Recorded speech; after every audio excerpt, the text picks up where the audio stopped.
اعوذ باللہ من الشیطان الرجیم بسم اللہ الرحمن الرحیم۔ پیارے بچوں، السلام علیکم ورحمۃ اللہ وبرکاتہ۔ ہمارا جو آج کا ٹاپک ہے وہ ہے ایک قصیدہ جو لکھا ہے محمد مرزا محمد رفیع سودا صاحب نے۔ تو یہ قصیدہ ایک ہجویہ قصیدہ ہے۔ اس میں نقطہ چینی کی گئی ہے، ایک گھوڑے کو سامنے رکھ کر مغل حکومت کی نقطہ چینی کی گئی ہے، یعنی ان کا جب زوال کا وقت تھا تو اسی کا یہاں پر ذکر کیا جا رہا ہے۔ کتے بھی بھونکتے تھے کھڑے اس کے گرد پیش، ساتھ اس سمند کھرس نما کی ہو چشم چار، ساتھ اس سمند کھرس نما کی ہو چشم چار۔ تو کہتے ہیں کہ کتے بھی اس کے چاروں طرف بھونکتے تھے، یعنی اس گھوڑے کی کمزوری کی وجہ سے، گھوڑے کی حالت کی وجہ سے، گھوڑا اتنا لاغر تھا، اتنا کمزور تھا کہ کتے بھی بھونکتے تھے۔ اور گھوڑے کا حال بے حال تھا، گھوڑا بے حال تھا، اور ساتھ یہ ریچھ جیسا دکھائی دے رہا تھا، اور اس سے چشم چار کرتے تھے، اور اس سے اپنی آنکھیں ملانے کی جرت کرتے تھے۔ کون؟ یہ کتے، اس سے ڈراتے تھے۔ تو یہ حال تھا اس وقت جب مغل حکومت زوال پذیر ہو رہی تھی۔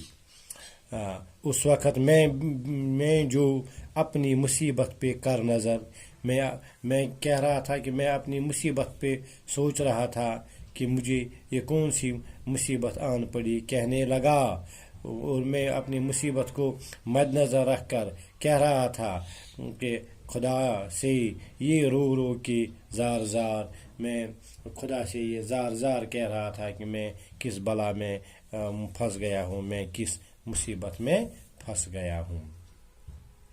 جھگڑوں میں دھوبیوں سے کہ لڑکوں کو دوں جواب، جو جھگڑے کر رہے تھے دھوبیوں کے جو لڑکے تھے، وہ دھوبی اور کمار سے جو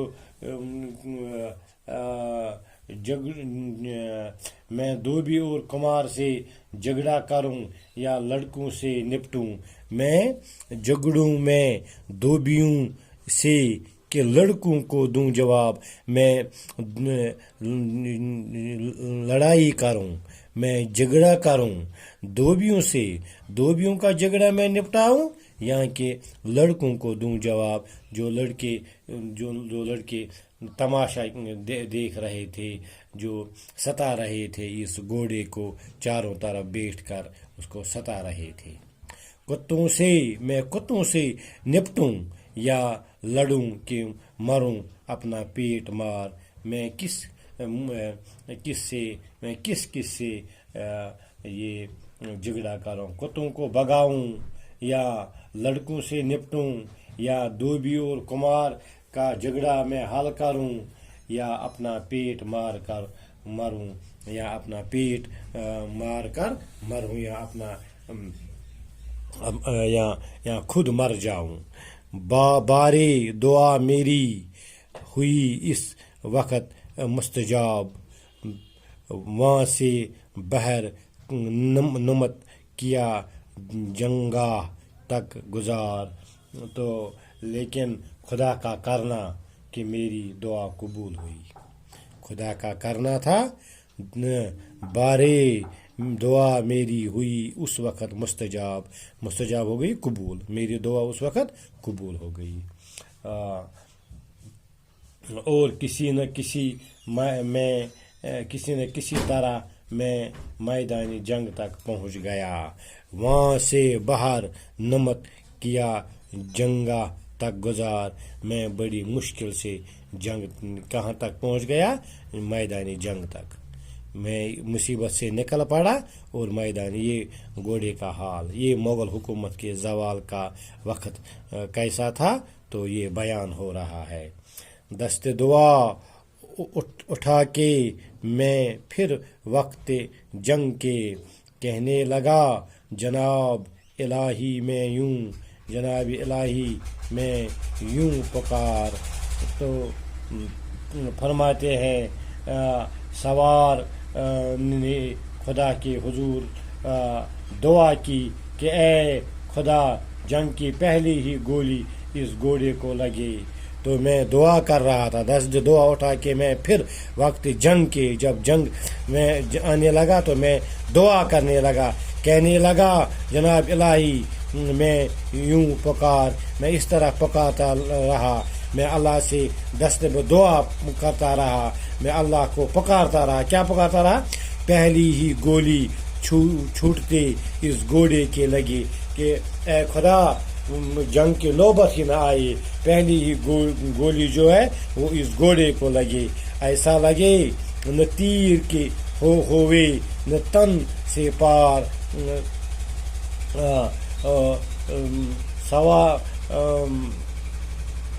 تو خدا سے دعا کی کہ اے خدا جنگ کی پہلی ہی گولی اس گھوڑے کو لگے اور ایسا تیر لگے جو جسم سے پار ہو جائے تاکہ اس سے میری خلاصی ہو جائے. ایسا لگے نہ تیر کے ہوئے نہ تن سے پار.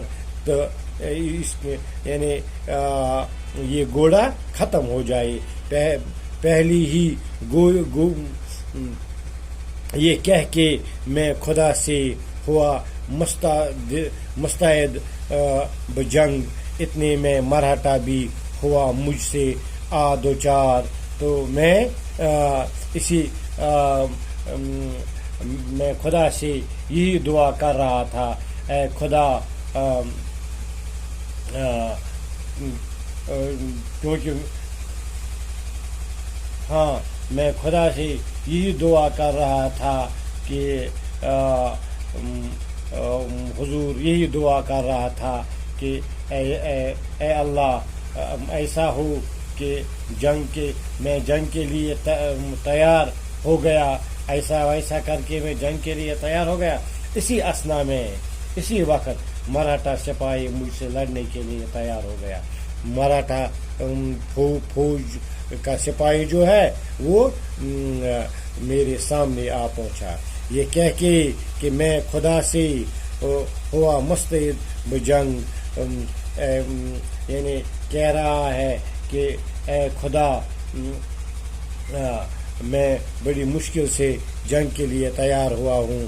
تو اسی اثنا میں مرہٹا سپاہی میرے سامنے آ پہنچا. گھوڑا تھا بس کے لاگر، وہ پست، وہ ضعیف، وہ خشک. گھوڑے کی حالت دیکھو، گھوڑے کی حالت کیسے بیان کر رہا ہے. یہ صرف گھوڑے کی